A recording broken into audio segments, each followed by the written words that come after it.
thymus. This is the second side of it. It's a gland that, of course, is bigger. And that's why you see it in the fetus, big like that. This is the larynx.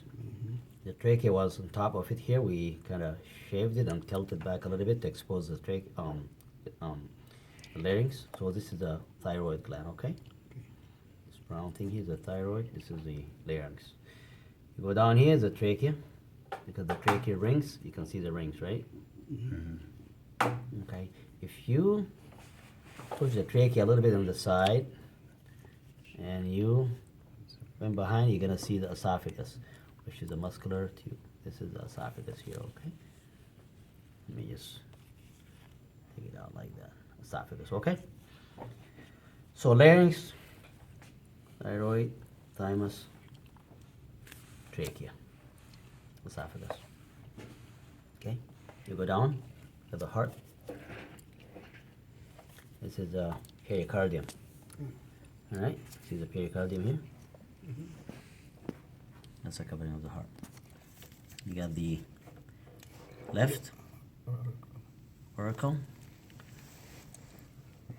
Right auricle. This is the heart. Okay? Look at the ribs. Intercostal space, and these are ribs. Intercostal arteries, right? The lungs, the lobes of the lungs. As we said, it is 5 lobes on the right side, 4 lobes on the left side. You don't need to mention that in the practice. If you just know the lobes on the lungs, that would be good enough. So remember, this is your pericardium, right? Pericardium. And this is the heart. This is the diaphragm here. The muscular membrane that separates the thoracic cavity from abdominal cavity. Right? Here you see the inferior vena cava. This is clotted blood. That's why it's kind of blue. Okay? Here is the abdominal aorta. If you see it from here, this is the abdominal aorta. Okay? Abdominal aorta. It's a little tough to see the thoracic aorta, so I'm not going to ask you about it. Alright?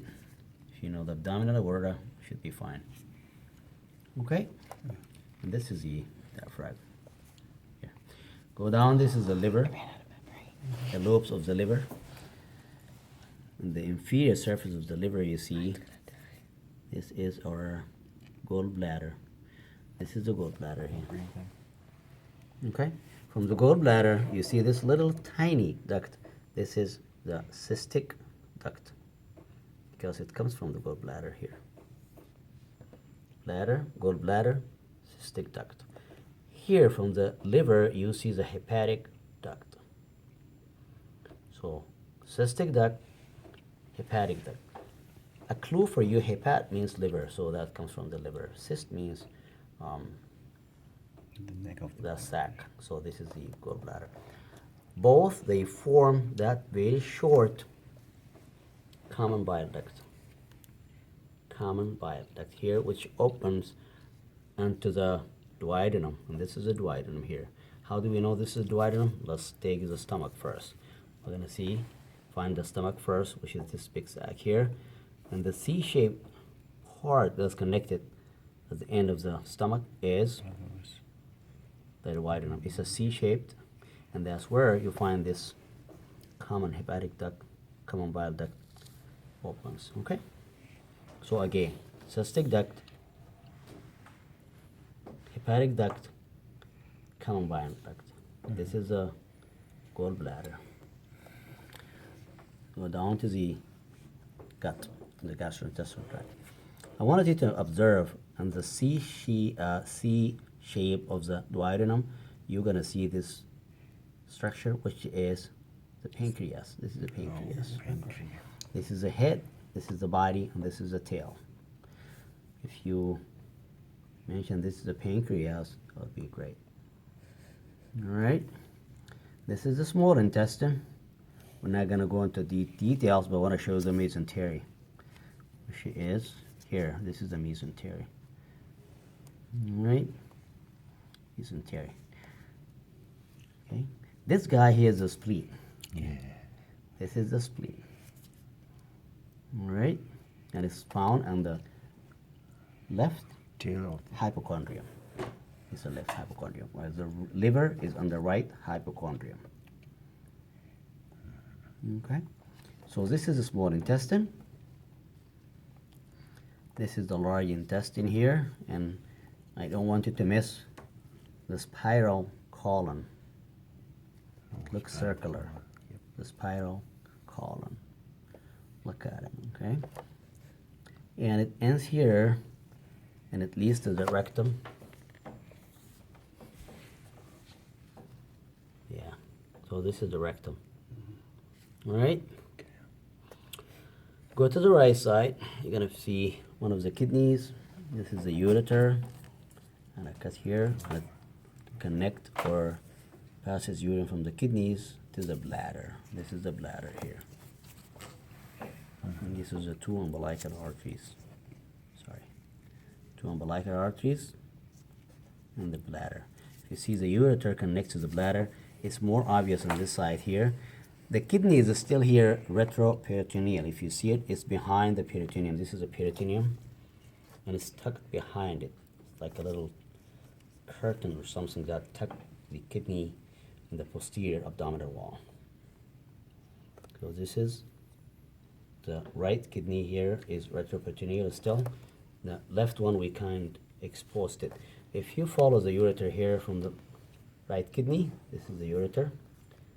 If you follow it, it's going to lead you to the bladder here. You see it? Coming from here, following you to the bladder. All right. Going down a little bit. Let's take a look at the testicles here, the testes. The two testes here, right and left. And this is my cord. And if you see, it kind of gets or come through the abdominal cavity with the abdominal wall here. And this is the inguinal canal we talked. This is a canal. This is the external inguinal ring and the internal inguinal ring from inside. And that's where the testis descends down to the scrotum here. All right, this is the male, as we know. If you put it back here, remember, this is the umbilical cord. Just go over it again here, cross section. It is two arteries and a vein. See that? I'm going to put it in the opening of one of the arteries here. Okay, and this is the urethra. I'm going to put the probe here inside the urethral orifice. This is the urethral orifice. Okay, right here. And this is the penis. Usually it's hiding inside. So the testicles, spermatic cord, and urethra, bladder, two umbilical arteries, and the urethra here, urethral orifices, and this is the umbilicus. All right.